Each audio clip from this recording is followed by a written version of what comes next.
Well, Adam, we've just been down. Is it the Mandurah Marina where we're just at with the drone? Yeah, it's a Mandurah Marina, so there's two sides of it. Yeah, so basically the Mandurah Marina, yeah. You know, you saw an opportunity. I think just as a sideline, we've been talking about where we're just down there and the job you've been doing. But as a business owner, how did you see the opportunity for drones? What made you look at that innovation for your business?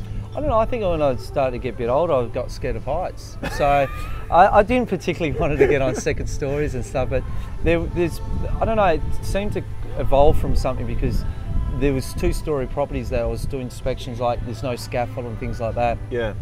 And you know, you from the floor you can see something wrong, but it's hard to zoom in with cameras, and I've got a pretty good camera. Yeah. So I did that, and plus I thought, well, when I'm doing these big rectification works, as I mentioned before, that being able to get around the area without scaffold harnesses, working from height, I can get in, get out within half an hour. Oh, wow. It drops the price down massively. I was going to say, does that give cost savings to the Yeah, clients? absolutely. You can imagine a 4-story or 3-story or whatever story, you've got cherry pickers. Yeah. You know, you got the cost and mobilisation, plus the guy that operate it, and working from heights, harnesses. I was going to say health and safety. Oh, insurance companies should love me and should give me a massive discount. But yeah, it's a lot safer. I can get to places that you couldn't, even if you're on the roof, you couldn't get to, or the cherry picker.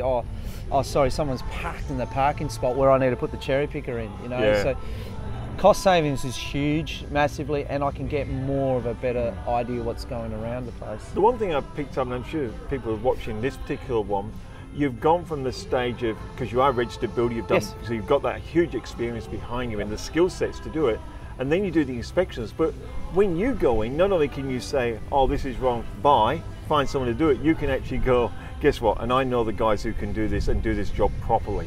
Well, that's it. Like that last one we went to today, there was many builders that didn't want to price it. They didn't want a fixed price, and that's fine. It's not their scope.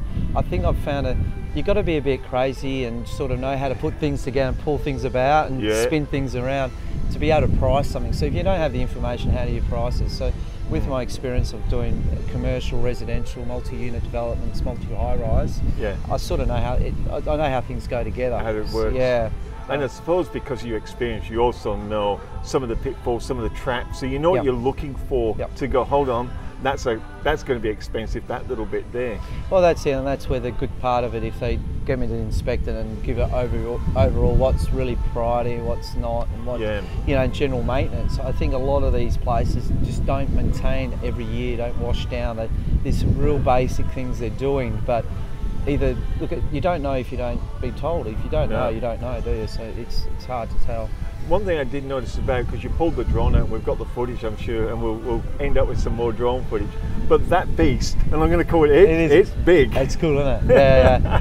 That thing is, it blows me away what I can actually do with that thing. Because that is a full commercial product, it's not a toy. Yeah, she's over the 2 kilos, but I can interchange cameras, I can put different filters. I've got a zoom lens on it as well, so I can zoom in even closer. I didn't do too much of that today because there was no real need for it, but yeah, I can zoom in. It's very stable in high winds and gusty areas, so it's got a bit of weight. So when I'm flying between buildings, she's not getting smashed around that much. It's very good, and it's got extra GPS locations on it. So it's a very good little machine. With businesses, if the businesses now and they say, look, I'm a bit stuck, Adam, you know, we're trying to get innovative.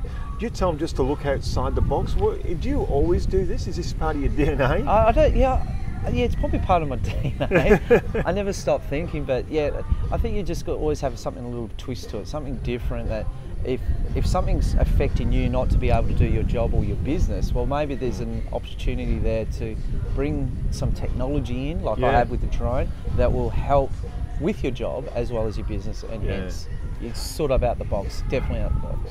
Where do you see the drone taking your business? So someone says, well, Adam, because you know that was multiple thousands of dollars, won't say what price that drone was, and the kitting that you've done, so I mean it's a fairly substantial investment. Oh yeah, it is, yeah. Where do you see that actually now taking your business? It's quite interesting, it's amazing the parts, what you can use it, like it's endless what you can do with it. Like I've got people that they're trying to sell a very $250,000 boat. So Adam, would you mind flying the drone around so we could sell it? You know, or you know, things like that. So it's amazing with the building side of it and doing the big rectification work that I do. it is endless. It is very much endless. Like I've done golf days for people, you know, charities and things like that. Wow. So yeah, look, okay, it's probably it's a massive outlay. It's not cheap. It is a massive outlay.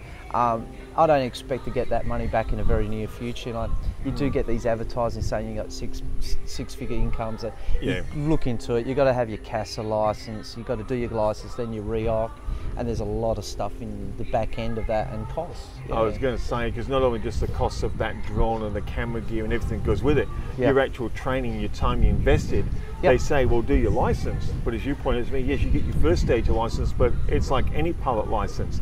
That's just the entry level. That's the entry level, and then you've got to do all these safety operation manuals, and you get tested by CASA. You know, you get a phone interview. You get a couple of phone interviews. They ring you up and say, right, Adam, you know, you've done this scenario. What's this, and that? Wow. You know, they over an hour they're on the phone to me, going over everything that I learned in the course plus my operation manuals. So they're getting tougher, which is great. It really does. But yeah, there is a cost, but I can use it in multiple uses. So I wouldn't personally, and it's only personally, I wouldn't buy a drone like that and go, right, I'm going to have a business that runs with it. Because it'd be a while, and you know, people are starting to get their head around what you can use a drone for, and it is endless. It is pretty cool. Fantastic. We'll take a break, get another coffee. Oh, we'll do a bit of a wrap from today, so don't go anywhere.